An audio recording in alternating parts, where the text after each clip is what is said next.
A very good morning to you and welcome to the Morning Outlook Report. I'm Rachel Jones, live from Kalkine TV Sydney studios. Now, Australian shares are likely to inch marginally higher this morning, and that's despite Wall Street closing on a mixed note on Friday. However, the overall risk appetite would largely remain in check on account of rising consumer prices in the US, likelihood of a renewed global interest rate hike cycle, and also concerns of the economic slowdown.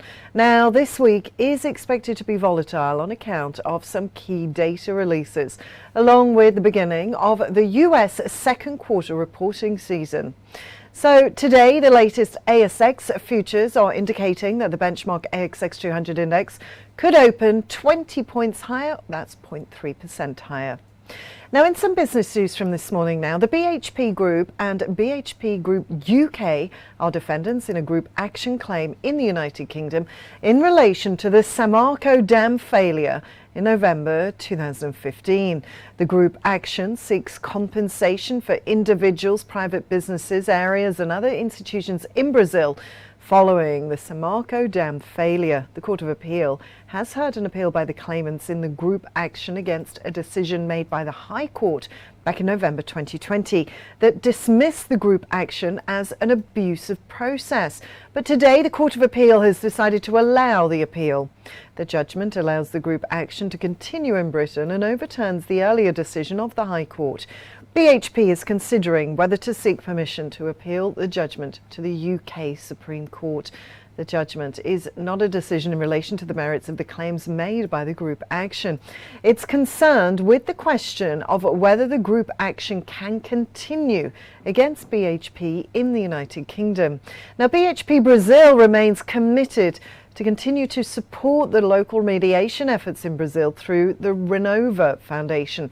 These efforts have already provided $2.6 billion in compensation and direct financial aid in relation to the dam failure to over 376,000 people. Now, moving on, and Renergen is proud to announce completion of a highly anticipated gas-to-plant at their world-class Virginia gas project in South Africa. The company acquired this unknown greenfield asset only a few years ago and have been working towards positioning the Virginia gas project as a globally significant LNG and helium producer. The Virginia gas project is the only onshore petroleum plant in South Africa and is owned and operated by Renergen through its subsidiary company called Tetra 4. And finally, Telix Pharmaceuticals is pleased to announce that Kevin Richardson will start in the role of CEO Telix Americas today.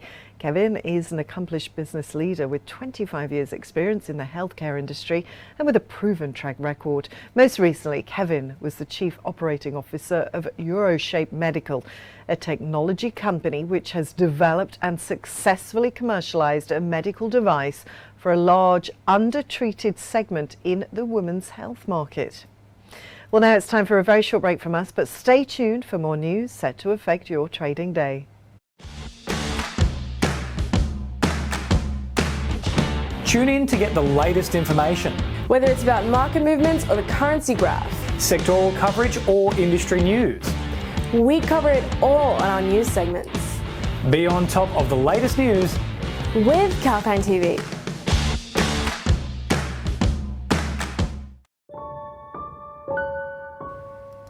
And welcome back to the Morning Outlook Report. I'm Rachel Jones. Now, over on Wall Street, the Dow Jones fell 0.15%, the S&P 500 declined 0.1% and the Nasdaq ended 0.1% higher. Over in Europe, the Stoxx 50 rose 0.5%. The FTSE was up 0.1% and the CAC gained 0.4%, with the DAX ending 1.3% higher. The MSCI World Equity Index was up 0.12%. The US dollar index traded flat on Friday, earlier hitting its highest level since 2002. While oil prices did rise on Friday, they were still down on the week due to energy demand concerns. That's amid potential economic slowdown. Brent crude was up 2.3% to finish at $107.02 a barrel. WTI rose 2% to end at $104.79 a barrel. Now, despite gold reporting its fourth successive weekly fall, it ended higher on Friday as the US dollar inched higher following their decent US jobs data. Spot gold was up 0.1% at $1,741 an ounce. Meanwhile, on China's Dalian Commodity Exchange, the most traded September contract for the iron ore finished 0.7% higher at 755.501 a tonne. It fell during the day's high of 782 yuan. Well, that's all for our Morning Outlook report here on Kalkine TV. Have a great day trading. Stay tuned for more market updates and economic news live throughout the day. This is Rachel signing off for now.